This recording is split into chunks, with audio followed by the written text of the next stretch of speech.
سبحان الذي أسرى بعبده ليلا من المسجد الحرام إلى المسجد الأقصى الذي باركنا حوله والله أكبر ومن তোমার স্বামী যদি থাকতো আব্দুল্লাহ কাদের মাদান্না মক্কা মদিনা ঘুরাইতো আমি আমার হাবিবকে মক্কা মদিনা নয় বাইতুল মুকাদ্দাস থেকে নিয়ে বাইতুল্লাহ থেকে বাইতুল মুকাদ্দাস থেকে নিয়ে প্রথম আসমান দ্বিতীয় আসমান তৃতীয় আসমান চতুর্থ আসমান পঞ্চম আসমান ষষ্ঠ আসমান সপ্তম আসমান এমনকি জান্নাত জাহান্নাম হায়াত কুরসি যা আছে লৌহ কলম সহ আমি আল্লাহ পর্যন্ত কাছে নিয়ে আমি আল্লাহকে ফাকাবা কাউসাইনি আও আদনা আঘাত অথবা এর চাইতো কাছে থেকে আমি রক্ত দেখাবো إذا قرأت القرآن جعلنا بينك وبين الذين لا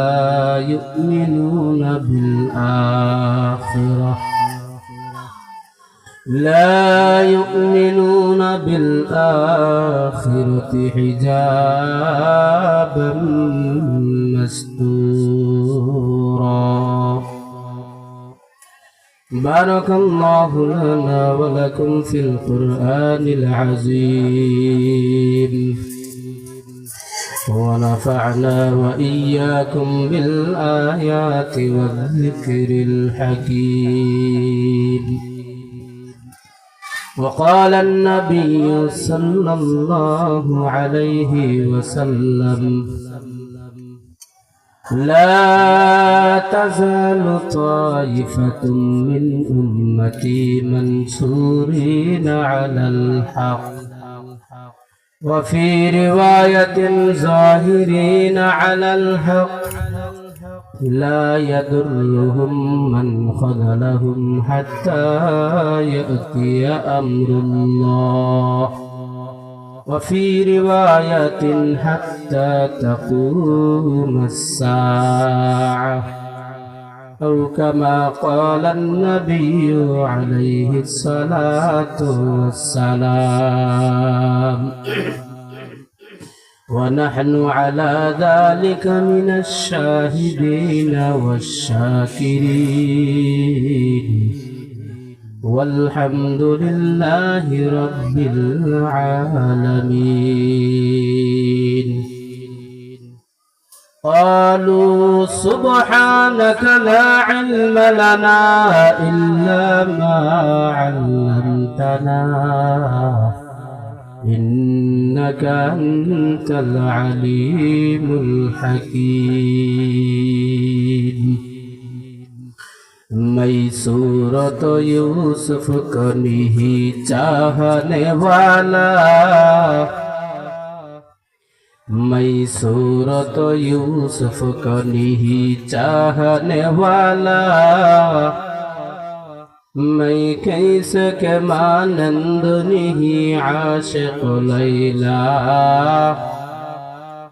मैं कैसे के मानंद नहीं आशिक लैला मैं आशिक लैला हो मेरा इश्क दीवाना ये जुमला जहाँ जिसके तजल्ली से उजाला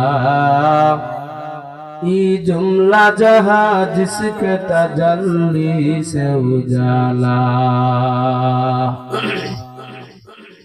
সবাই একটু জিকির করি লা ইলাহা ইল্লাল্লাহ একটু আওয়াজ দেন অল্প সময় লা ইলাহা ইল্লাল্লাহ লা ইলাহা ইল্লাল্লাহ লা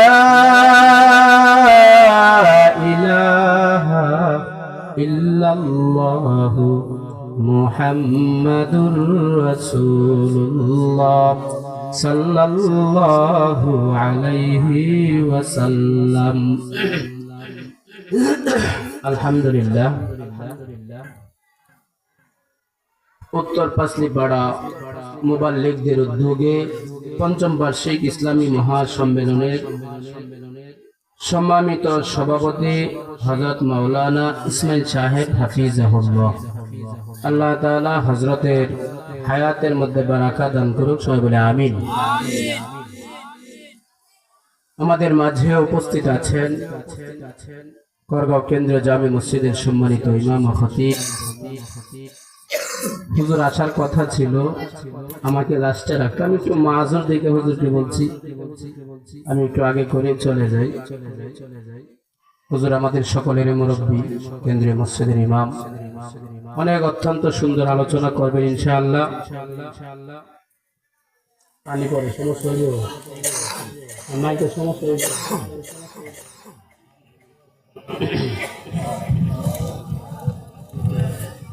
মাইকের কোনো সমস্যা না হইবে, ঠিক আছে।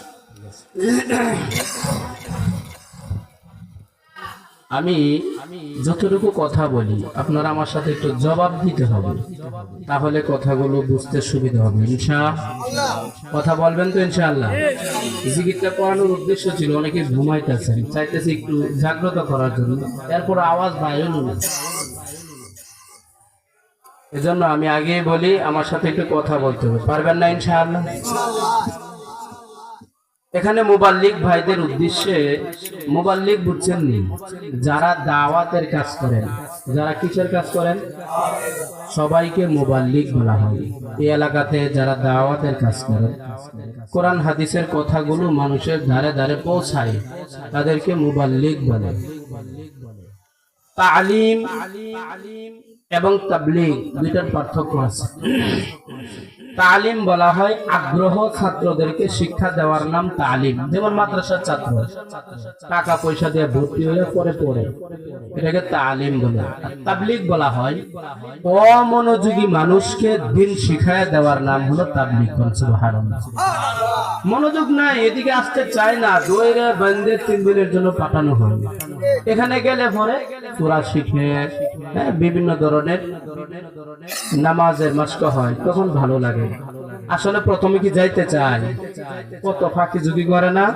এই যে অনাগ্রহ ব্যক্তিদেরকে যে দিন শিখাইতেছে, এটাকে তাবলীগ বলা হয়। বুঝছেন কিনা? রাসূলুল্লাহ সাল্লাল্লাহু আলাইহি ওয়াসাল্লাম তাবলীগ করেছেন, দ্বীন প্রচার করেছেন বিভিন্ন পন্থায়, অনেক কৌশলে দাওয়াতগুলো দেওয়ার চেষ্টা করতেন। প্রথম কৌশল, নবী আলাইহিস সালাতু ওয়াস সালাম মানুষদেরকে দাওয়াত করছেন। দাওয়াতের কিছু মিশনগুলো দেখেন। প্রথমে কি করছেন? দাওয়াত করে একটা অনুষ্ঠান করছেন, মানুষদেরকে খাওয়াইছেন। একত্রিত হইলেন, এই মুহূর্তে নবীজি কিছু দাওয়াত দিবেন। এরা ভাব বুঝতে পেরেছে যে নবীজি হয়তো কিছু কথা বলবেন, এর একটা হট্টগোল সৃষ্টি করে মজমাটাকে এলোমেলো করে দিল, আর দাওয়াত দেওয়ার পরিবেশ হয় নাই, চলে গেলেন।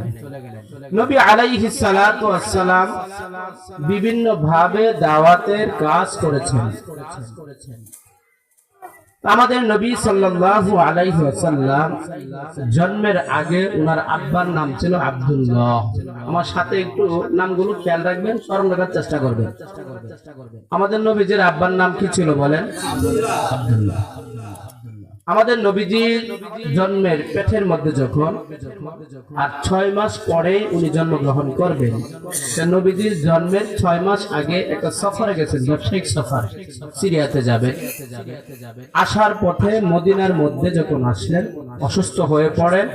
ওই জায়গাতেই আমাদের নবীজির পিতা দুনিয়া থেকে বিদায় হয়ে গেলেন। তাহলে নবীজির পিতা মারা গেলেন কতদিন আগে? জন্মের 6 মাস আগে দুনিয়া থেকে বিদায় হয়ে গেলেন। নবী আলাইহিস সালাতু ওয়াস সালামের আম্মা আমেনা, উনি যখন চলাফেরা করতেন, বাহির হওয়ার পর মরুভূমি এলাকা, উত্তপ্ত গরম বালু, আমেনা যখন ঘর থেকে বের হইতেন, এই বালুগুলো একদম ঠান্ডা হয়ে যেত। সুবহানাল্লাহ। আমেনা বলেন আমি যখন ঘর থেকে বের হই তখন এই যে একটা রৌদ্রের যে তাপ ছিল, কে যেন একটা মেঘমালা আইসা ঢাইকা আমাকে ছায়া দিয়ে দেখুন সুবহানাল্লাহ। আমেনা বলেন আমি যখন পানি আনতে যাই, পানির প্রয়োজন, আমি পানি আনতে যাই তখন মরুভূমির এখানে পাথরি এলাকা, এই পাথরগুলো যখন লাগে, পাথর নরম না শক্ত বলেন? শক্ত। আমেনা বলেন এই পাথরের মধ্যে যখন আমি পা দেই, এই পাথরটা, শক্ত পাথরটা তুলার মতন নরম হয়ে যায় কেন সুবহানাল্লাহ। আমি যাই পানি আনার জন্য, সকালবেলা রওনা হই, আমি যখন আসতে চাই তখন আমার আস্তে আস্তে রাত্র হয়ে যায়। কেন? তো আমি যখন সকালবেলা যাই, যাওয়ার পরে দেখি বিশাল বড় এক সিরিয়াল। আমি যখন কুয়ার কাছে যাই, কুয়ার থেকে পানি তোলাটা অনেক কষ্টের, অনেক দূরে। আমি যখন কাছে যাই তখন পানিটা অটোমেটিকলি কুয়ার উপরে চলে আসে কোন সুবহানাল্লাহ। মক্কার মহিলারা, মেয়েরা আমাকে ধরে রাখে, আমেনা তুমি যতক্ষণ থাকবা ততক্ষণ পানিটা উপরে থাকে, সুতরাং তুমি যতক্ষণ থাকবা আমাদের জন্য পানি তোলা সহজ হয়। এজন্য মক্কার মেয়েরা আমাকে ধরে এখানে বৈশা রাখতো, বসায় রাখতেন, আর তারা সহজে পানি উঠাতেন কোন সুবহানাল্লাহ। আমি সকালবেলা যাইতাম, আসার পথে আমার রাত্র হয়ে যাইতো। কেন? তো আমাকে বসায় রাখা তারা পানি উঠাইতেন কোন সুবহানাল্লাহ। আমি চলে আসলে তো পানি আবার তলে চলে যায় কোন সুবহানাল্লাহ।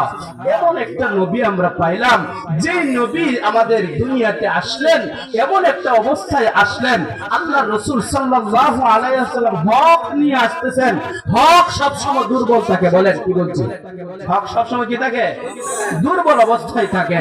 এই হক আসতেছেন, নবী আলাইহিস সালামের আম্মা আমেনা বলেন আমার এই হক যখন দুনিয়াতে আসেন, আমার ঘরের মধ্যে ল্যাম্প অথবা বাতি, কুফি বাতি জ্বালানোর জন্য কেরোসিনের প্রয়োজন হয়। যেদিন জন্মগ্রহণ করবেন, মা আমেনা বলেন আমার ঘরের মধ্যে কেরোসিনের যে একটা বাতির যে একটা তৈল, এটা আমার ঘরে ছিল না কোন সুবহানাল্লাহ। আসতেছে কি? হক। কি আসতেছে বলেন? হক আসতেছে। মা আমেনা বলেন যেদিন আমি জন্মগ্রহণ করবে আমার সন্তান আব্দুর রহমান ইবনে আউফ রাদিয়াল্লাহু তাআলা আনহুর মা ছিল দাত্রী সুবহানাল্লাহ। মক্কার হাজার সন্তান আব্দুর রহমান ইবনে আউফ রাদিয়াল্লাহু তাআলা আনহুর মায়ের হাতে বাচ্চা জন্মগ্রহণ করেছেন। ওই দিন আমি যখন শুইলাম, এই রাত্রে আমি যখন ঘুমাইলাম, তন্দ্রাতে গেলাম, আমি স্বপ্নে যুগে দেখি আমার ঘরটা নূরে আলোকিত হয়ে গেল। আমি তাকায় দেখলাম আমার ঘরের চার কোণের মধ্যে চারজন মহিলা, বলে আল্লাহু আকবার। কয়জন মহিলা? একজন দেখলাম হযরত আদম আলাইহিস সালাতু ওয়াস সালামের স্ত্রী হাওয়া আলাইহিস সালাম, আরেক কোণার মধ্যে হযরত আসিয়া, আরেক কোণার মধ্যে দেখি মারিয়াম, আরেক কোণার মধ্যে দেখি হযরত মুসা আলাইহিস সালাতু ওয়াস সালামের বোন সুবহানাল্লাহ। এরা চারজন কোণার মধ্যে আসলেন। আমি জিজ্ঞাসা করলাম আপনারা কোথায় সাদা ধুতি পরে আসলেন? বলে আল্লাহ তাআলা আমাদেরকে মেডিকেল টিম হিসেবে পাঠাইছেন, তোমার ঘর থেকে একজন বাচ্চা আসবে এটার সহযোগিতা করার জন্য সুবহানাল্লাহ। আমেনা বলেন আমি যখন একটা কুল বালিশের মধ্যে হেলান দিলাম, কিছুক্ষণ পরে দেখলাম একটা বাচ্চা আমার সামনে দেখাইল কোন সুবহানাল্লাহ। বাচ্চাটা যখন জন্মগ্রহণ করলো, ওই বাচ্চাটা সাথে সাথে সিজদাতে পড়ে গেল সুবহানাল্লাহ। আমেনা বলেন যখন সিজদা থেকে উঠলেন, ওইটা তাশাহুদের সূরাতে বসলেন। আমরা বলি আশহাদু আল্লা ইলাহা, আমরা তুলি কিনা ইল্লাল্লাহু ওয়া আশহাদু আন্না মুহাম্মাদান আবদুহু ওয়া রাসূলুহু। আমেনা বলেন এখানে তাশাহুদের সূরাতে বৈশা আমার বাচ্চাটা আঙ্গুলটা যখন ইশারা করে উপরে তুললেন, আমি দেখলাম তানাব্বারাতুদ দুনিয়া কুল্লা, এই আঙ্গুলের মাথা দিয়া একটা নূর প্রবাহিত হইতে শুরু করলো সুবহানাল্লাহ। এমন ভাবে নূরটা প্রকাশ হইতে লাগলো, প্রকাশ দিল তানাব্বারাতুদ দুনিয়া কুল্লা, রোম পারস্যের সম্রাটের সমস্ত শহরগুলো আমি আমেনা নিজ চোখে দেখতে পাইতেছি সুবহানাল্লাহ। এমন একটা অবস্থায় যখন জন্মগ্রহণ করলেন, নবীজি সর্বপ্রথম একটা কথা বলেছিলেন, আমার সাথে বলেন আল্লাহু আকবার কাবীরা ওয়ালহামদুলিল্লাহি হামদান কাসীরা সুবহানাল্লাহি বুকরাতাও ওয়া আসীলা। এটা ছিল আমাদের নবীজির সর্বপ্রথম কথা, বলেন আল্লাহু আকবার। এটা ছিল আমাদের নবীজির সর্বপ্রথম কথা। এই কথা বইলা আল্লাহ নবী সাল্লাল্লাহু আলাইহি সাল্লাম এই কথাটা বলেছেন মা আমিনার কাছে উনার চাচা আব্দুল তালেব, আল্লাহ নবী সাল্লাল্লাহু আলাইহি ওয়াসাল্লামের চাচা আবু তালেব। আয়েশা জিজ্ঞাসা করতেছেন ভাতিজা যখন বড় হইলেন বলে কি? বলে তোমার মার কাছ থেকে তোমার ব্যাপারে অনেক কথা আমি শুনেছি। বলে কি শুনেছেন? আমি শুনেছি তোমার মা আমার কাছে তোমার ব্যাপারে অনেক কথা বলেছেন। তুমি যখন বাচ্চা ছিলা, শিশু ছিলা, তখন তোমার মা হঠাৎ করে কাঁদতেছিল। আমরা জিজ্ঞাসা করলাম আমেনা তুমি কেন কাঁদো? বলে আমি কাঁদতেছি এজন্য, এই ছোট বাচ্চা মানুষের যখন হয় তখন মানুষ খেলনাই না দেয়, বাচ্চাদেরকে কি দেয়?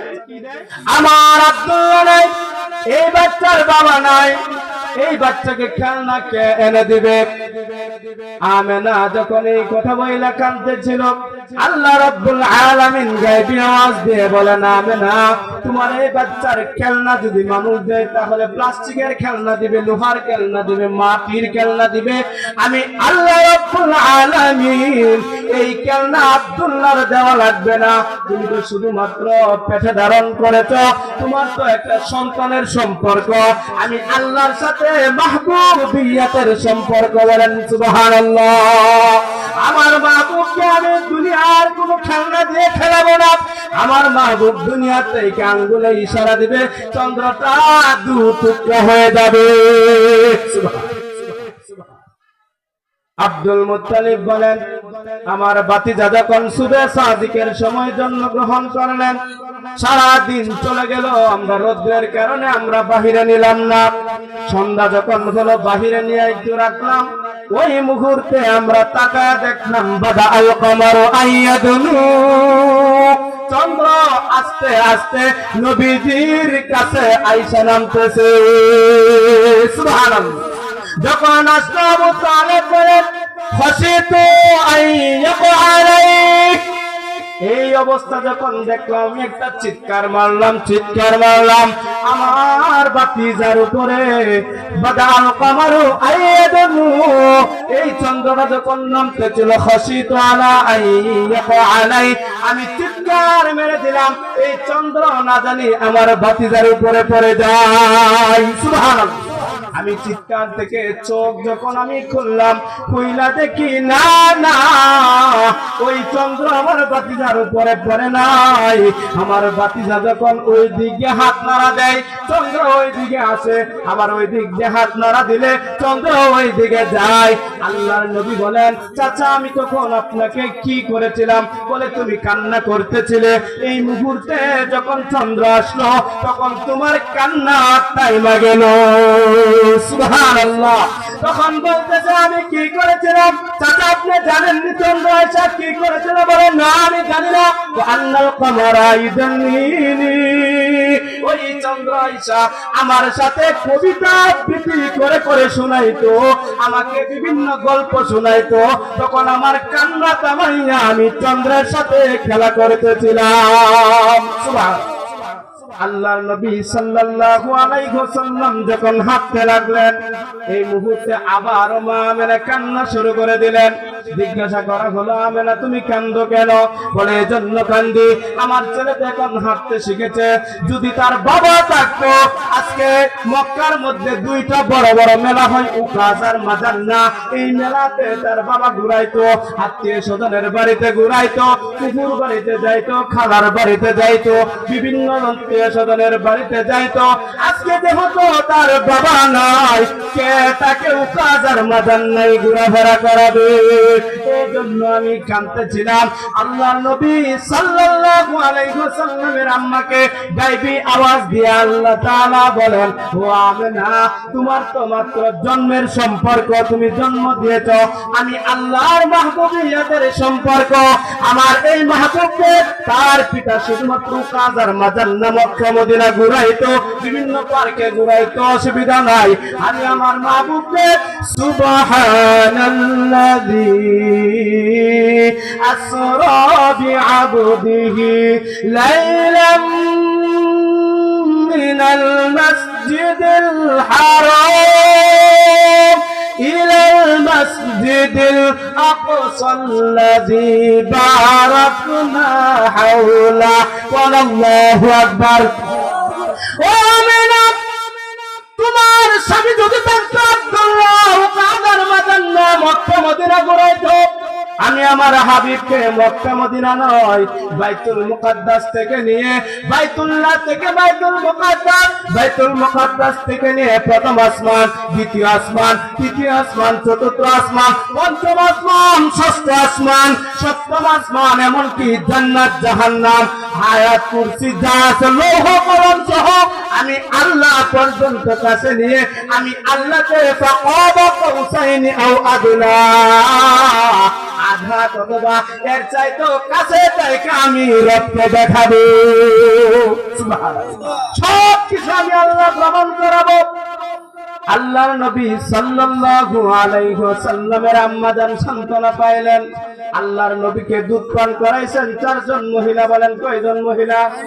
1 নাম্বার 2-3 দিন অথবা 4 দিন পর্যন্ত মায়ের দুধ পান করেছেন। 2 নম্বরে আবু লাহাবের স্ত্রী একজন দাসী ছিল সুয়াইবা, তার দুধ পান করেছেন। 3 নম্বরে আব্দুল্লাহর একটা বাদী ছিল উম্মে আইমানের দুধ পান করেছেন। 4 নম্বরে দুধ পান করেছেন সবাই আমরা চিনি হালিমাতুস সাদিয়া। সুবহানাল্লাহ। কয়জনে দুধ পান করেছে? আমরা তো খালি জানি মনে হয় হালিমাতুস সাদিয়া, ঠিক না? আল্লাহর নবী তো 4 জনে কি করেছেন? দুধ পান করাইছেন। কথা মনে থাকবে? আল্লাহর নবী সাল্লাল্লাহু আলাইহি ওয়াসাল্লামকে দুধ পান করানোর জন্য বনু সাদ গোত্র থেকে তায়েফ থেকে একটা কাফেলা আসতেছিল। ওই কাফেলার মধ্যে ছিল হালিমাতুস সাদিয়া। ঘটনা অনেক লম্বা, সময় বেশি নয়, এজন্য সংক্ষিপ্ত আকারে বলতে থাকবো, আপনারা শুনেন। আল্লাহর নবী সাল্লাল্লাহু আলাইহি ওয়াসাল্লামের নিকট যখন হালিমাতুস সাদিয়া কাফেলার সাথে আছেন, উনার উঠে ছিল বড় জীর্ণ দুর্বল। মনে থাকবে ততটুকু? দুর্বল থাকার কারণে পিছনে পড়ে গেল। সবাই চলে আসলো। আয়েশা কাফেলার যারা ছিল সবাই সন্তান নিয়ে ফেরত চলে যাইতেছে, উনি কিন্তু এখনো রাস্তায় সাক্ষাৎ হলো। আর মেয়েরা বলল, যাও, মনে হয় তোমার বাহন দেই দুর্বল, মনে হয় কোনো বাচ্চা নাও পাইতে পারো। এগুলা বলতে লাগলো। ঠিক আছে, যাই, কষ্ট করে আসছি। গিয়া দেখি হালিমাতুস সাদিয়া গেলেন, গিয়া চতুর্দিক দিয়ে ঘুরতে থাকলেন, কোনো বাচ্চা নাই। শেষ কথা স্বামীর সাথে পরামর্শ করলো কি করা যায়। বলে একটা বাচ্চা আছে, বলে এই বাচ্চাটার বাবা নাই। কি নাই? অন্যান্য মহিলারা রাস্তার মধ্যে বলেছিল একটা বাচ্চা আছে, বাবা নাই। বাবা নাই দেখে আমরা আনি নাই। এর কারণ হলো বাবা যদি তাকে আমরা যদি ফেরত পাঠাই, যখন বাচ্চাকে ফেরত দিব তখন বাবা থাকলে বড় ধরনের একটা হাদিয়া উপহার আশা করা যায়। এই কথা দেখি না? যেহেতু বাবা নাই, হাদিয়া উপহার আশা নাই। হালিমাতুস সাদিয়া ভাবলেন, যেহেতু কষ্ট করে আসলাম, বাচ্চা নাই, তাহলে এটি আমি নিয়ে যাই। কোন সুবহানাল্লাহ। ফেরত গিয়ে তো লাভ নাই। যাই, কাছে যাই, গিয়া দেখলেন আমেনা বৈশা রয়েছেন। চেহারাটা মলিন। চেহারাটা বুঝলেন কিভাবে? চেহারা দেখলে তো বোঝা যায় হাসি খুশি না মলিন। চেহারাটা বড় খারাপ। আমেনা বলেন, হালিমাতুস সাদিয়া ডাক দিয়ে, ও আমেনা, তোমার চিন্তার কোনো কারণ নাই। আমি হলাম কাফেলার সর্বশেষ যাত্রী, আমি তো আছি, তুমি চিন্তা করো না, পেরেশানি করো না। তোমার বাচ্চাকে তারা নেয় নাই বলে তোমার মনটা বড় খারাপ। আমি হালিমাতুস সাদিয়া আসলাম, আমি তোমার বাচ্চাকে নিয়ে যাব। আমেনা দাঁড়া বলেন, ও হালিমা, আমি কিন্তু এজন্য আমার মন খারাপ নয়। তারা আমার বাচ্চাকে পছন্দ করে নাই, তারা নিতে পারে নাই, বিষয়টা এমন নয়। পছন্দ না করে তারা আসছিল আমার বাচ্চাকে নেওয়ার জন্য, কিন্তু আমার বাচ্চা তাদেরকে পছন্দ করে নাই, এজন্য তারা নিতে পারে নাই। সুবহানাল্লাহ। তুমি আসছো আমার বাচ্চাকে নেওয়ার জন্য, তোমাকেও যদি পছন্দ না করে তুমিও কিন্তু আমার এই বাচ্চাকে নিতে পারবা না। হালিমাতুস সাদিয়া পায়ে পায়ে হেঁটে গিয়ে দেখেন আল্লাহর নবীকে একটা দুলনার মধ্যে সাদা কাপড় দিয়ে পেছানো শোয়ানো অবস্থায় কাছে যখন গেলেন, সাথে সাথে একটা মুস্কি হাসি দিলেন। বলেন আল্লাহু আকবার। মুস্কি হাসি দেওয়ার পর বুঝতে পারলেন অন্য রাস্তা হাসি দেয় নাই। বুঝা গেল হালিমাতুস সাদিয়াকে পছন্দ করেছে। বলে ও আমেনা, বাচ্চাটা আমাকে পছন্দ করে ফেলেছে। বলেন না না, পছন্দ করলেই তুমি বাচ্চা নিতে পারবা না। একটা ওয়াকিয়া শুনাইলেন। ওয়াকিয়াটা বড় সংক্ষিপ্ত বলি। মুসা আলাইহিস সালাতু ওয়াস সালামের মা যখন ছেড়ে দিয়েছিলেন, খালা পিছনে পিছনে গিয়েছিলেন। আসিয়া ফেরাউনের স্ত্রী আসিয়া যখন ওনাকে আনলেন ফেরাউনের বাড়িতে লালন পালন করবেন, আসিয়ার তো কোনো সন্তান ছিল না, তাহলে দুধ পান করাবেন শিশু বাচ্চাটাকে কিভাবে? যেহেতু ফেরাউন চাইছিল মেরে ফেলতে, কিন্তু না না, আসিয়া বলে আমাদের পদে হতো কোনো বাচ্চা নাই, দাম্পত্য জীবনে এই বাচ্চাটা আমার বড় আনন্দের, লালন পালন করি, পর্বা তাহলে দুধ কোথায় পাইবা? বলে রাষ্ট্রের মধ্যে ঘোষণা দেওয়া হলো যে মহিলার দুধ পান করা হবে তার 14 সিঁড়ি পর্যন্ত রাষ্ট্রীয় তাদেরকে বাড়ি করে দেওয়া হবে। সুবহানাল্লাহ। লালন পালনের দায়িত্ব নেওয়া হবে, ঘোষণা দেওয়া হলো। রাজা ঘোষণা দিছে, বুঝেন নাই? সব মহিলারা কাতারের মধ্যে। মুফাসসিরিনে কেরাম বলেন মুসা আলাইহিস সালামের মা ইচ্ছা করলে মাঝখানেও যাইতে পারতো, পারতো কিনা? কিন্তু দেখা গেল সকলের পিছনে ছিল। এটার মধ্যে একটা হিকমত আছে না নাই? অনেক হিকমত দেখছেন, সব বলা তো সম্ভব না। মুসা আলাইহিস সালামের মা সবার শেষে ছিলেন। আস্তে আস্তে কাতারগুলো শেষ হলো। মুসা আলাইহিস সালামের চোখ মুবারক খুলেন নাই। সুবহানাল্লাহ। জাতি লাগে না? মুখ খুলে না, ঠোঁটই খুলে না। কিন্তু মুসা আলাইহিস সালামের মা যখন জবর লাস্টে আর নাই, আর কেউ আছে? খুলে নিলেন, সাথে সাথে মায়ের দুধ পান করা শুরু করে দিল। সুবহানাল্লাহ। আপনি যত আদরে করেন বাচ্চাদেরকে, কানবে, যত আদরে করেন কান্নাকাটি, মায়ের কুলে গেলে সাথে সাথে মাফ হয়ে যায়। কথা ঠিক কিনা? মা বাচ্চারা অনুভব করতে পারে কিনা? পারে না। যখন মায়ের কুলে গেলেন সাথে সাথে দুধ খাওয়া শুরু করলেন। এখানেই লালন পালন হলো। আমেনা বলেন ও হালিমাতুস সাদিয়া, আমার বাচ্চা পছন্দ করেছে, নিতে পারবা না। তোমার স্তরে দুধ যদি না খায় আমার বাচ্চাকে তুমিও নিতে পারবা না। তখন হালিমাতুস সাদিয়া বলেন জীর্ণ শীর্ণ, ওনার শরীরের মধ্যে কোনো মাংস ছিল না, একদম জীর্ণ শীর্ণ ছিলেন, স্তনের মধ্যে তেমন দুধ ছিল না। আর একটা বাচ্চা ছিল, এই বাচ্চারে ঠিক মতো দুধ পান করাইতে পারেন নাই। হালিমাতুস সাদিয়া বলেন আমি খুলে নিলাম, নিয়ে যখন আমার স্তনের মধ্যে দিলাম, কারেন্টে শক করলে যেরকম একটা জিনজি মারে, আমি এমন একটা অনুভব করতে পারলাম। তাকায়া দেখি আমার স্তনের মধ্যে দুধ ভরপুর হয়ে গেল। সুবহানাল্লাহ। ভরপুর হয়ে গেল। আমরা যখন তাকে এখন নিয়ে যাওয়ার জন্য, এখন তো রাজি নাকি, দুধ খান সব কিছু হয়ে গেল, বরকত দেখে ফেললেন, এখন তো আমরা নিয়ে যেতে পারি। বলে নিয়ে যাইবা, তবে শুনো আমি মায়ের পক্ষ থেকে কিছু কথা বলি, কিছু প্রশংসা করে দেই বাচ্চার। বলে কি প্রশংসা? আমরা তো মাদ্রাসায় ছাত্র দিলে কিছু প্রশংসা করি কি করি না? স্কুল থেকে নিয়ে যান দেয়, হুজুর আমার ছেলেটা বাংলা পারে, ইংরেজি পারে, অঙ্কও পারে ভালো, কিন্তু আরবিটা একটু দুর্বল, ঠিক কই না? তাহলে এই যে এতক্ষণ বললাম বাংলাও পারে ইংরেজিও পারে, এগুলা প্রশংসা কিনা বলেন? হুজুর আরবিটা একটু মেহনত করলে চলবে। মা আমেনা বলেন আমার সন্তানের কিছু প্রশংসা করে দে। বলে কি প্রশংসা? বলে আমি বলতেছি আমার সন্তানের মতন ফুটফুটে সুন্দর কোন বাচ্চা আমি আর কোনদিন দেখি নাই। সুবহানাল্লাহ। আমেনা প্রশংসা করার পর হালিমাতুস সাদিয়া বলেন ও আমেনা তোমার স্বামীর বাড়ি হলো মক্কা, তোমার বাবার বাড়ি হলো মদিনা, মক্কার মদিনায় তো তোমার সফর, তুমি আর কত মানুষের চেহারা বাই দেখেছো।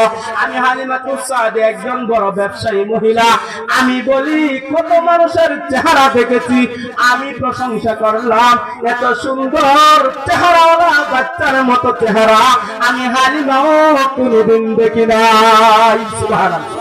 দাদা আব্দুল মুত্তালিব আসছেন বিদায় দেওয়ার জন্য, নাতিকে বিদায় দিবেন। আব্দুল মুত্তালিব বলেন সবাই প্রশংসা করলো, আমি যদি একটু প্রশংসা না করি তাহলে তো হয় না। আব্দুল মুত্তালিব বলেন ও আমেনা, ও হালিমাতুস সাদিয়া, শুনো আমি বললাম কাবা শরীফের মুতাওয়াল্লি, সারা পৃথিবীর মানুষ এখানে আসে কাবাকে তওয়াফ করার জন্য। পৃথিবীর মানুষের চেহারা আমি দেখেছি, এই মুতাওয়াল্লি হিসাবে কত মানুষের চেহারা আমি দেখলাম। আমি আবার মক্কার মধ্যে সবচেয়ে বড় ব্যবসায়ী, যার লম্বা ঘটনা, কত বড় ব্যবসায়ী ছিলেন। হ্যাঁ, আব্দুল মুত্তালিবের চাইতে বড় ব্যবসায়ী মক্কাতে আর ছিল না কোন। আল্লাহু আকবার। এখন আন্দাজ করেন কি পরিমাণ বড় ব্যবসা ছিলেন। আব্দুল মুত্তালিব বলেন আমি হইলাম মক্কার সবচেয়ে বড় বিজনেসম্যান, আমার মতো সফর আর কেউ করে না। আমি যত জায়গা সফর করেছি মক্কাতে আর কেউ এত সফর করে নাই। আমি যত মানুষের চেহারা মুতাওয়াল্লি হিসাবে কাবার ঘরে দেখেছি, সারা পৃথিবীর মানুষের আকৃতি আমি দেখেছি। আমি বলি আমার নাতির মতন সুন্দর চেহারাওয়ালা সুন্দর কোনো চেহারা আমি দেখি নাই। সুবহানাল্লাহ। এরা যখন প্রশংসা করলো, আমেনা করলো, হালিমাতুস সাদিয়া করলো, আব্দুল মুত্তালিব করলো, জিবরাইল আমিন আর আয়েশা বইসা থাকে নাই। সাথে সাথে আয়েশা বলেন ও আমেনা ও হালিমাতুস সাদিয়া ও আব্দুল মুত্তালিব, তোমরাই বা কত মানুষের চেহারা দেখেছো। আমি জিবরাইল আদম নবী থেকে নিয়ে সমস্ত পয়গম্বরের চেহারা আমি দেখেছি, 312 জন রাসূলের চেহারা আমি দেখেছি, সারা পৃথিবীর মানুষের চেহারা আমি জিবরাইল দেখেছি। আমি জিবরাইল বলে সারা পৃথিবীর মানুষের চেহারার চাইতে এই বাচ্চার চেহারা ওলার মতন সুন্দর চেহারা আমি জিবরাইল দেখি নাই। সুবহানাল্লাহ। আল্লাহ পাক রব্বুল আলামিন বলেন ও আমেনা ও হালিমাতুস সাদিয়া আব্দুল মুত্তালিব ও জিবরাইল, শুনে রাখো আমার এই মাহবুবের প্রশংসা তোমরা করতেছো, সারা পৃথিবীর চেহারার সাথে মিল পাও নাই। আমি আল্লাহ আমার এই হাবিবুল্লাহর মতন সুন্দর চেহারাওয়ালা মানুষ বানাই নাই, দেখবা থেকে। সুবহানাল্লাহ। আল্লাহ পাক রব্বুল আলামিন এই প্রশংসা করার পর বিদায় দিয়ে দিবেন। এখন উটের মধ্যে চলবেন। এই মুহূর্তে অনেক লম্বা কাহিনী উঠাইতে চাই না, অনেক লম্বা ইতিহাস। এক পর্যায়ে নিয়ে গেলেন, নেওয়ার পর ওই জায়গার মধ্যে অনেক বরকত শুরু হয়ে গেল। হালিমাতুস সাদিয়ার বকরি স্তনের মধ্যে আগে দুধ ছিল না, উনি আমাদের নবী যাওয়ার পরে দুধের মধ্যে ভরপুর। সুবহানাল্লাহ। চারণ জমিতে এলাকার মধ্যে বলে ও সমস্ত রাখালরা শোনো, হালিমাতুস সাদিয়ার বকরিগুলো যেই চারণ ভূমিতে রাখে, তোমরা আমাদের বকরিগুলো চারণ ভূমিতে রাখো। একই মাঠের মধ্যে রাখার পর সন্ধ্যাবেলায় দেখা যায় হালিমাতুস সাদিয়ার বকরির উলানগুলো দুধে ভরপুর থাকে আর পেট ভরা থাকে। অন্য অন্য একই মাঠে থাকার পরেও দুধ নাই, শূন্য অবস্থায় খালি পেটে ফিরত আসে। সুবহানাল্লাহ। এই বরকত তারা পায় নাই। এরপরে যখন 2 বছর হলো, বলেন কয় বছর? আমি একটু তাড়াতাড়ি করব যেহেতু আমার সময় 1 ঘন্টা চলবে ইনশাআল্লাহ। যখন আসলেন 2 বছর পর দুধ পান সমাপ্ত, এখন ফিরত আনবেন, মায়ের কাছে দিবেন। মায়ের কাছে আনার পর আয়েশা দেখে মক্কার মধ্যে মহামারী। মহামারী বুঝেন?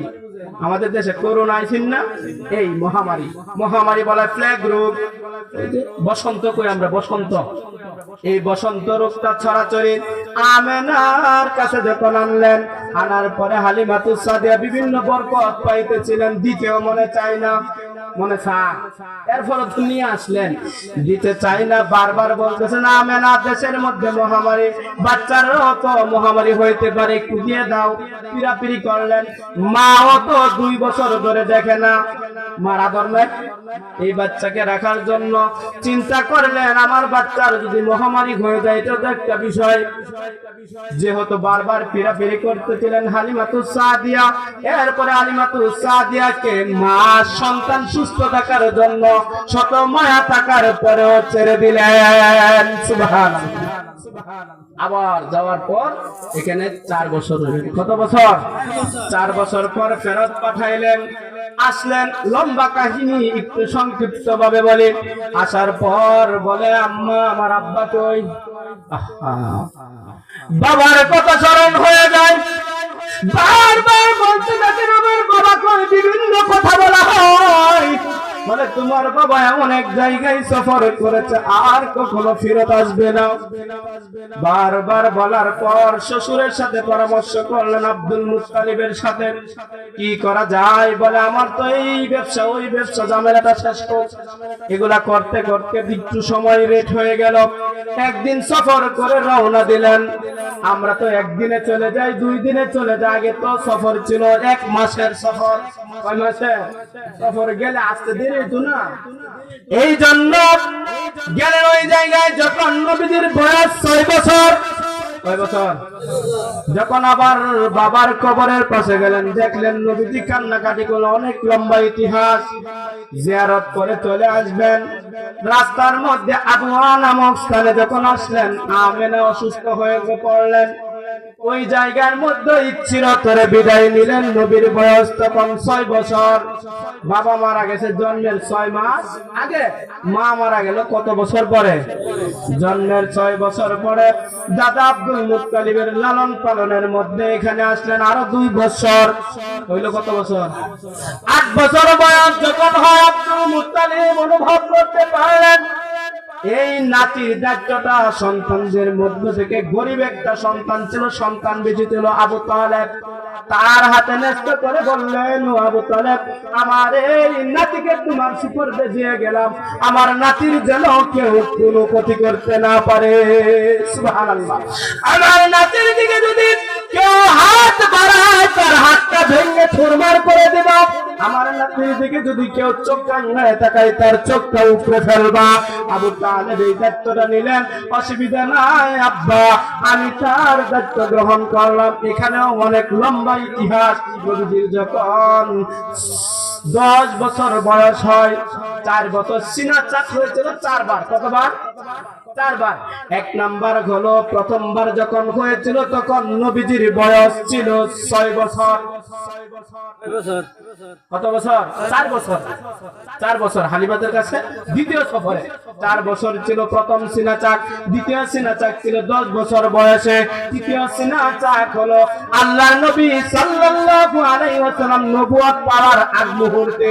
তৃতীয় গেল চতুর্থবার সিনা চাক হয়েছিল মেরাজে যাওয়ার আগ মুহূর্তে। সুবহানাল্লাহ। একটা রিওয়ায়াত পাওয়া যায় দুর্বল, এজন্য এটা বলার দরকার নাই।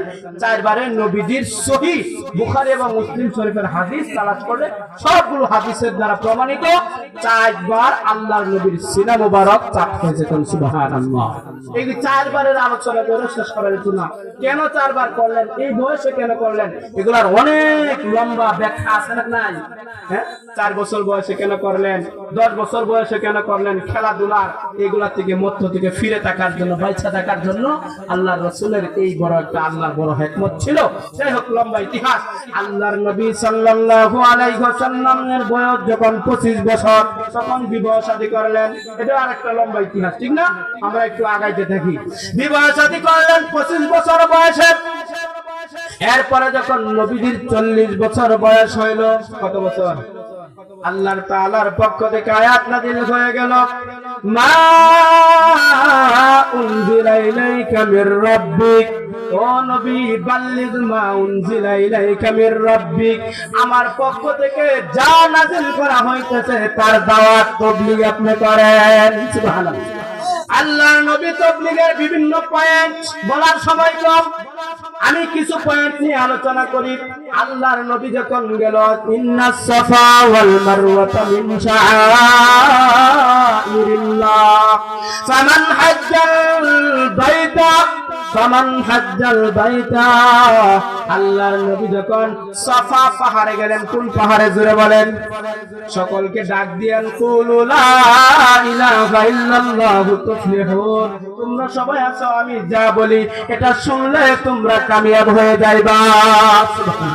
সাফা পাহাড়ের মধ্যে গিয়ে যখন দাওয়াত দিলেন এবং একটা উদাহরণ দিলেন, ও আমার এলাকার মানুষ শুনেন, আল্লাহর নবীকে সমস্ত কাফের মুশরিকেরা তারা উপাধি দিয়েছিল আল আমিন, মানে বিশ্বস্ত। আল আমিন অর্থ কি?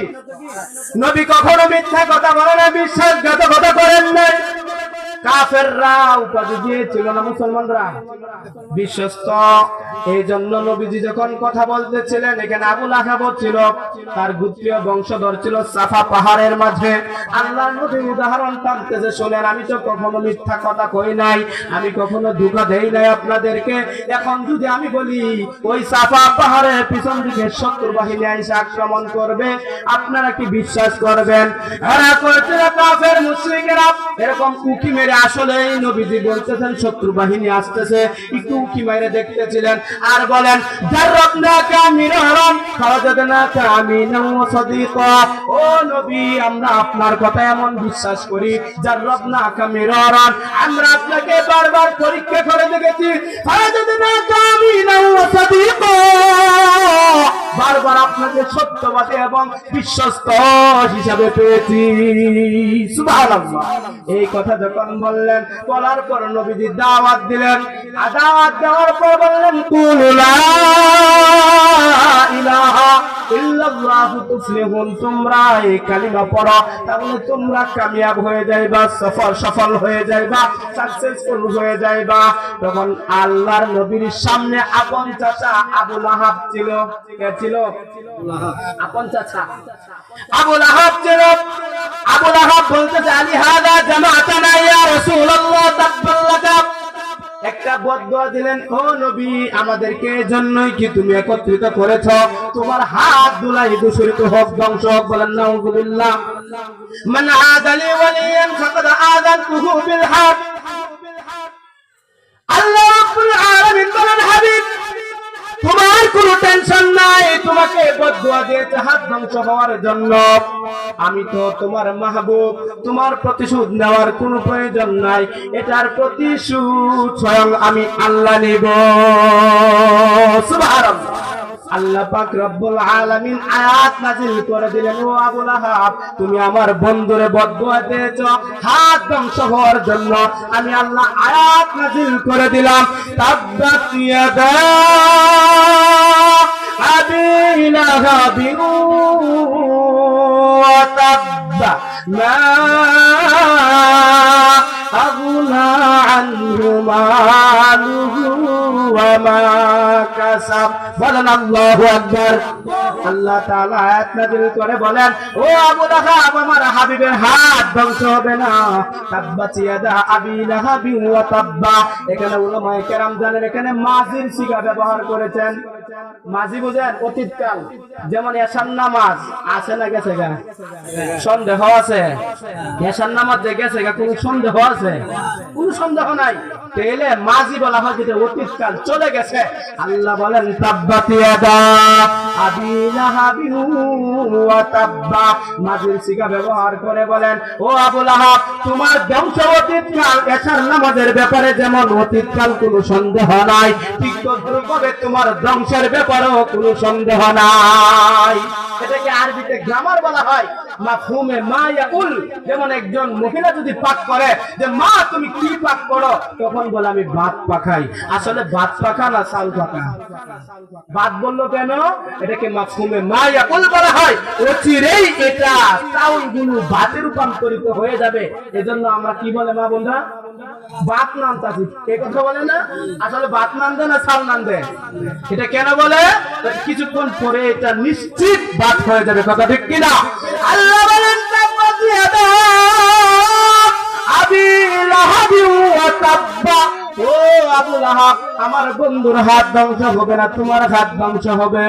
এরপরে বলেন মা আগনা আনহু মালুহু ওয়া মা কাসাব, তোমার ধন সম্পদ মাল ধ্বংস হয়ে যাবে। মাল দ্বারা দুইটা ব্যাখ্যা, কয়টা ব্যাখ্যা? এক নাম্বার মাল দ্বারা হলো অর্থ সম্পদ। কি শর্টকাটে বুঝেন, সময় যেহেতু কম থাকবে আর অনেক আলোচনা।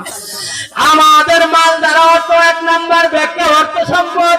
আল্লাহর নবী যখন বলতেন চাচা যদি দিন না মানেন, আমার কথা না মানেন, কালিমা না মানেন, আখিরাতে আল্লাহ বড় আযাব দিবে, শাস্তি দিবে, শাস্তির কথাগুলো ফুটায় তুলতেন। এই মুহূর্তে আবু লাহাব বলতেন আহারে বাতিজা, দুনিয়ার কত মাদার কত কেস মামলা আমার কাছে আছে, টাকার সামনে এগুলো সব ধূলিসাৎ হয়ে যায়, তুমি আযাবের ভয় দেখাও। আমার যে মাল সম্পদ আছে, আল্লাহকে আমি কিছু সম্পদ দিয়ে আযাব থেকে আমি বেঁচে যাব। আর টিটকারি মারতো, কথাটা বুঝতেছেন কিনা? আল্লাহ বলেন মা আগনা আনহু মালুহু ওয়া মা কাসাব। এক নাম্বার মাল দ্বারা উদ্দেশ্য হলো ধন সম্পদ, দুই নাম্বার মাল দ্বারা উদ্দেশ্য হলো তার 11টা সন্তান ছিল। কয়টা? আবু লাহাবের সন্তান কয়টা? ছেলে মেয়ে না, ছেলেই ছিল 11টা। এটার একটা গর্ব, গ্রামের মধ্যে যদি 11 সন্তান থাকে আর ঝগড়া লাগে না, বেটা ছিল খামারে আমার 11টা ফুট, সারা গ্রাম ভাগলো 11 ফুট লড়তো না, কথা ঠিক কিনা? একটা গর্ব আছে না নাই? বেটাগিরি দেখা না, 11টা মেয়ে থাকলে কি আর এই ফাটটা করতে রে? বুঝেন নাই বিষয়টা? আবু লাহাব বলতো আমার 11টা সন্তান। এই সন্তানের আল্লাহ বলেন মা আগনা আনহু মালুহু ওয়া মা কাসাব, তোমার মাল দ্বারা অর্থ সম্পদ, তোমার সন্তানাদি সবগুলো ধ্বংস হয়ে যাবে।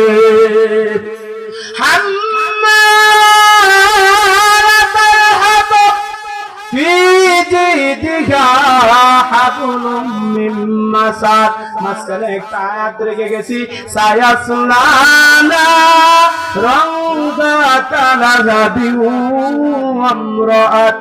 ও আবু লাহাব, তোমার মাল সম্পদ সব ধ্বংস হয়ে যাবে। সায়াসলানা সিন আছে কেন? অচিরেই বোঝানোর জন্য। সায়াসলানা অচিরেই তুমি এবং তোমার যে স্ত্রী, মহিলা, তোমার যে স্ত্রী আছে, স্ত্রী এবং তুমি অচিরেই জাহান্নামের অগ্নির মধ্যে প্রজ্বলিত হবে। এখন বলেন বদদুয়া করছে স্ত্রী না স্বামী? আবু লাহাবে করছে, ঠিক কিনা? বদদুয়া করছে নবীজিরে কেডা? আবু লাহাব। কিন্তু স্ত্রী কোন অন্যায় সেই জায়গা? তাহলে আল্লাহ বললেন সায়াসলানা রং জাতা লাহাবিউ ওয়া ইমরাআতু, তুমি এবং তোমার স্ত্রী সহ জাহান্নামে যাইবা। এই যে স্ত্রী কথা বললেন কেন? এই উত্তর, স্ত্রী তো এই জায়গার কোনো অপরাধ আমরা দেখি না, দেখেন আপনারা? আল্লাহ তাআলা সামনের আয়াতে উত্তর দিয়ে দিবেন। কোন আল্লাহু আকবার।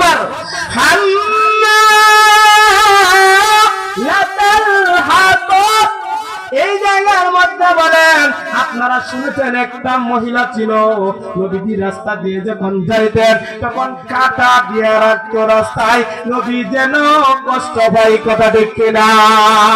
এই মহিলাটা আর কেউ ছিল না, তার নাম হলো উম্মে জামিল। নামটা কি? আবু লাহাবের স্ত্রীর নাম হলো উম্মে জামিল। এই উম্মে জামিল নবীজিকে কষ্ট দেওয়ার জন্য কাঁটা দিয়ে রাখতো। একদিন নবীজি কাঁটা না পেয়ে ফজরের পরে দেখতে গেলেন আমার চাচির কি অবস্থা। কেন দেখতে গেলেন? এই যে কাঁটা নাই, যদি অসুস্থ হয়ে পড়ে, গিয়া দেখেন আসলে অসুস্থ। বলে কেন আসলেন? বলে আজকে কাঁটা পাইলাম না রাস্তায়, আমি ভাবলাম তুমি মনে হয় কোন অসুস্থতায় ভুগতেছো, দেখার জন্য আসলাম। বলে আল্লাহু আকবার। ওয়া মা আরসালনাকা ইল্লা রাহমাতাল লিল আলামিন। আমাদের নবী কোন গোত্রীয় নবী নয়, আমাদের নবী কোন বংশীয় নবী নয়, আমাদের নবী কোন মেয়াদ দেওয়া নবী নয়, কোন এলাকার নবী নয়, থানার নবী নয়। আমার নবী হলো, আপনার নবী হলো সমগ্র পৃথিবীর নবী, কথা দেখতে না? আল্লাহ পাক রব্বুল আলামিন ওই মহিলাকে কেন জাহান্নামে দিবেন? আল্লাহ বলেন হাম্মালাতাল হাতাব। হাতাবুনের দুইটা অর্থ, কয়টা? সব ব্যাখ্যা করুন যাইতো না, হুজুরও পিছনে আছে, এজন্য যতটুকু শর্টকাটে করতে পারি মূল মূল কথাগুলো বলা। হাতাবুনের দুইটা অর্থ। এক নাম্বার অর্থ হলো কাঠ। হাতাবুনের অর্থ কি? এই কাঠ দ্বারা উঠতেছিল লাকড়ি, ওই যে কাঠা জাতীয় লাকড়ি, এগুলা। দুই নাম্বার হাতাবুনের শব্দের অর্থ হলো অগুচরে বদনাম বলা। কি বলা বলেন? অগুচরে। আরেকটু সম্পর্কটা বুঝাই আয়াতটা বুঝার জন্য। আল্লাহর রাসূলের সাথে আবু লাহাবের একটা পরিচয় পাইলেন, আপন চাচা। উম্মে জামিল আপন চাচি। কতটুকু বুঝেন? সামনে বুঝেন। আল্লাহর নবীর দুইটা মেয়েকে আবু লাহাবের দুইটা সন্তান উতবা এবং উতাইবার কাছে বিবাহ দিলেন। এখন কি হইছে? আবু লাহাব চাচাও বিয়াইও, ঠিক কি না? আবার উম্মে জামিল চাচিও বিয়াইনো। বুঝেন নাই মনে হয়? নবীর দুই মেয়ে বিয়ে দিছে না, এরপরে যে কোনো কারণে বাসর করার আগেই এই দুই মেয়ে যখন বিবাহ করার সবকিছু প্ল্যান নিয়ে নিলেন, উঠায় নিয়ে নিলেন, বাসর হয় নাই, এই মুহূর্তে বাসর ঘরের আগে দিয়া এই আবু লাহাব গিয়া বলে, উদ্ধার নবীজির যে অবস্থা, তাড়াতাড়ি তালাক দাও। এই কথা বই না, বাবার কথা শুই না, নবীর দুই কন্যাকে তালাক দিলেন। নবীর মনে কষ্ট আছে না নাই? নবী কয়েকটা জায়গায় কষ্ট পাইছেন, এর মধ্যে উল্লেখযোগ্য একটা কষ্ট হলো যখন মেয়েটাকে তালাক দিয়ে দিলেন, তখন নবীজি কি পাইলেন? কষ্ট পাইলেন। কয়েক জায়গায় নবীজি বদদোয়া করেছেন, এর মধ্যে একটা জায়গা হলো এই জায়গার মধ্যে নবীজি কি করেছিলেন? কষ্ট রাখতে পারেন, একটা বদদোয়া করেছিলেন, আল্লাহ যেন তোমার কিছু কুকুরের মাধ্যমে কিভাবে আবু লাহাবের সন্তানগুলো উতবা উতাইবা ধ্বংস হয়েছে, এই কথা বলার সময় এখন নাই। আল্লাহ নবীর বদদোয়া 100% কবুল, কথা ঠিক কিনা? পৃথিবীর সব কিছু মিস হইতে পারে, নবীর দোয়া কি হইতে পারে না?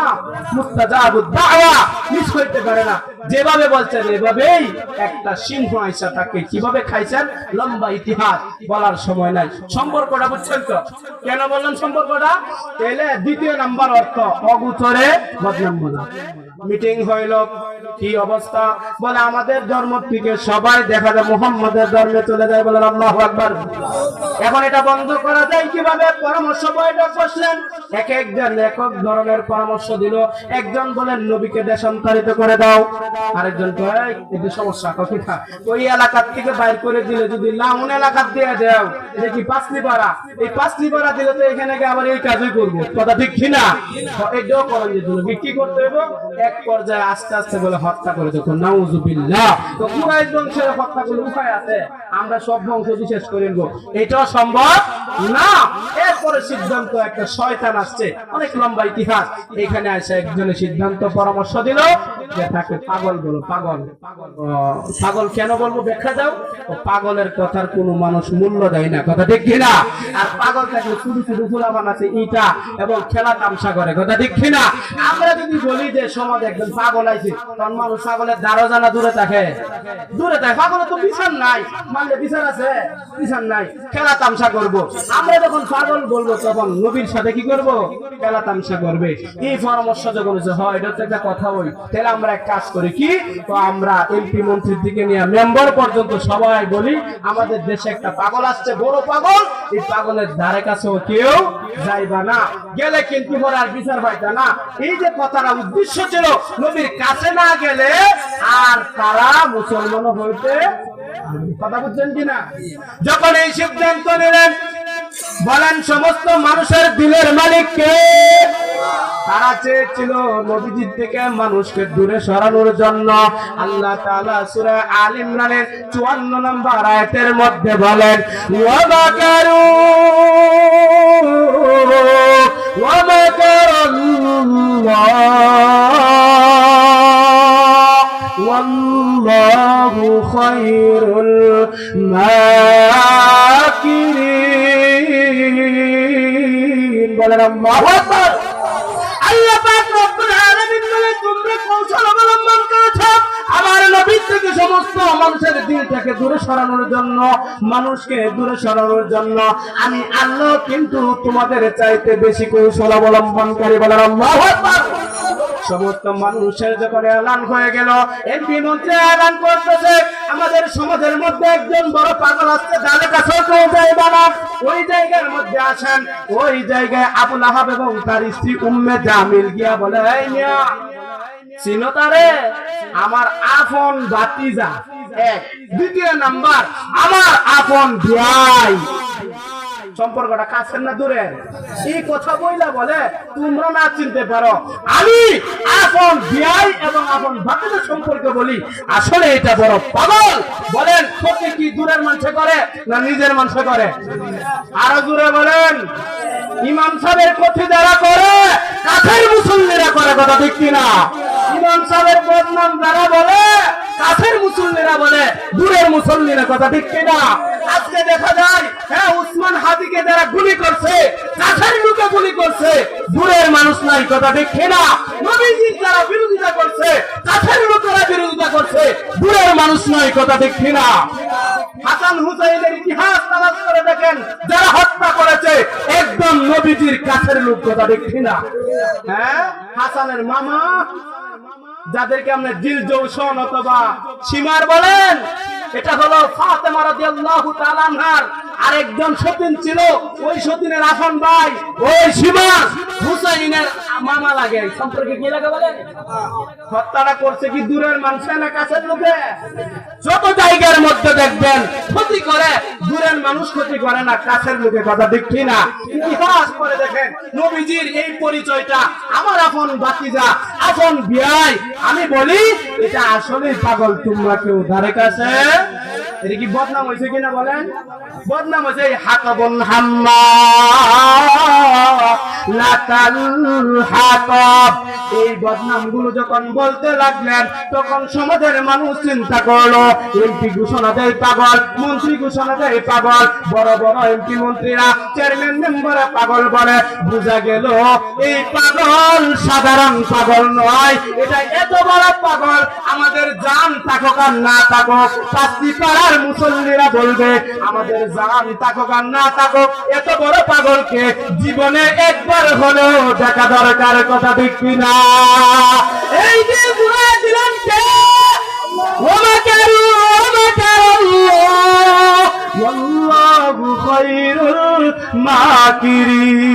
তোমরা ষড়যন্ত্র চক্রান্ত করতেছ, আল্লাহ রাব্বুল আলামিন মানুষের দিল ঘুরায় দিলেন, সবাই একত্রিত হইলেন, কাবা শরীফের সামনে নবীজি তেলাওয়াত করতেছিলেন, কোরআন তেলাওয়াত করতেছিলেন।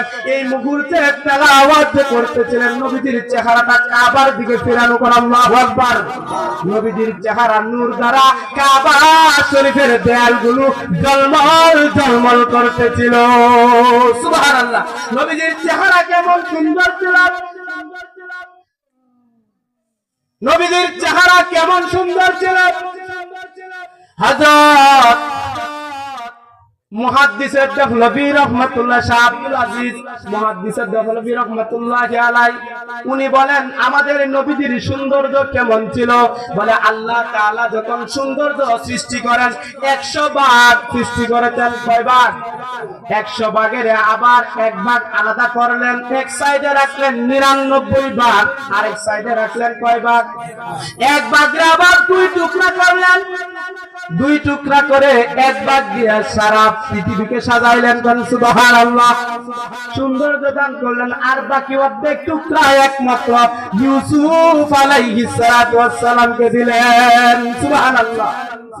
আর 99 ভাগ আল্লাহ রাখলেন। আল্লাহর নবীর সহধর্মিণী আম্মা জান আয়েশা রাদিয়াল্লাহু তাআলা আনহা বলেন, এই 99 ভাগ সৌন্দর্য দিয়া আমার হাবিবকে আল্লাহ একা দান করলেন, সুবহানাল্লাহ। কেমন সুন্দর ছিল!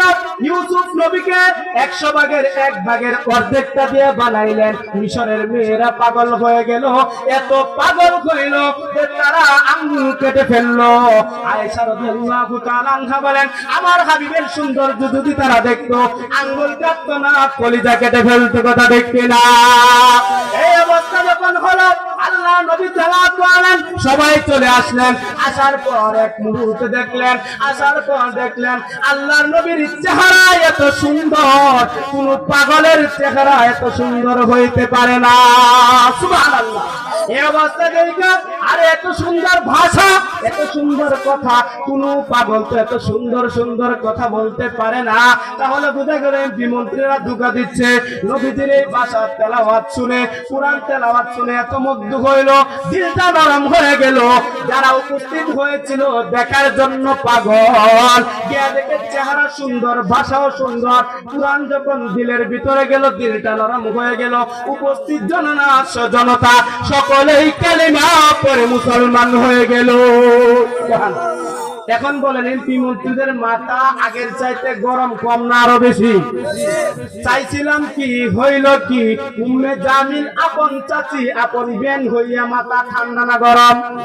লইছে দুইটা, আমি এই কথা বলি শেষ করব। লইছে দুইটা পাথর, শেষ করে ফেলবে। করছে কি সর্বনাশ, দুইটা পাথর নিয়ে গেলেন, হামলা করে হত্যা করে ফেলবেন। নাউজুবিল্লাহ। এই মুহূর্তে আবু বকর সিদ্দিক রাদিয়াল্লাহু তাআলা আনহু নবীর পাশে বসা। নবীজিকে বলেন, হুজুর তো বলে কি আপনার চাচি, আপনার বিয়ান মুরব্বী মানুষ, মহিলা মানুষ, হামলা করতে আইতেছে দুইটা পাথর নিয়ে। মহিলারে আক্রমণ করলে ফিরাইলো তো বেজাল কথা, ঠিক কিনা? কি করবেন? আর মহিলার হামলা, এটা আরো বেজ্জতি। হুজুর কি করা যায়? বলে আসতে দাও। নবীজি সূরা ইয়াসিন তেলাওয়াত করলেন, ইয়াসিন ওয়াল কুরআনিল হাকীম তেলাওয়াত করতে লাগলেন। আবু বকরের কাছে উম্মে জামিল আয়েশা বলে, হে আবু বকর, মুহাম্মদ কোথায়? বলে মুহাম্মদ কোথায়? আমার কি পাহারাদার রাখছো নাকি? আমি কোথায়? কই আছে তুমি দেখো। আবু বকর মনে মনে ভাবতেছিলেন, মুহাম্মদ সাল্লাল্লাহু আলাইহি ওয়াসাল্লাম তেলাওয়াত করতেছেন, আমি আবু বকর শুনতেছি। আল্লাহর নবীকে আমি দেখতেছি উম্মে জামিল তার তেলাওয়াত দেখেন না, শুনেন না। আর কই আলাপ আছে আমার? এখন ডায়লগ শুরু করছে, আইছিলাম পাথর নিয়ে, যদি ফাইতাম, বুঝেন নাই? আমি এক মন্ত্রীর মেয়ে, এই স্ত্রী, কি পাওয়ার দেখাইছে। শেষ পর্যায়ে গালি টালি দেখেছে। আল্লাহর নবীর সাহাবী আবু বকরের মনে বড় প্রশ্ন, কৌতূহল, হুজুর ঘটনা কি? আমি দেখি তেলাওয়াত শুনি, উম্মে জামিল দেখেও না, শুনেও না, কারণটা কি? আল্লাহর নবী ডাক দিয়ে বলেন, ও আবু বকর, তুমি কি বনি ইসরাইলের 45 নম্বর আয়াত তেলাওয়াত করো নাই?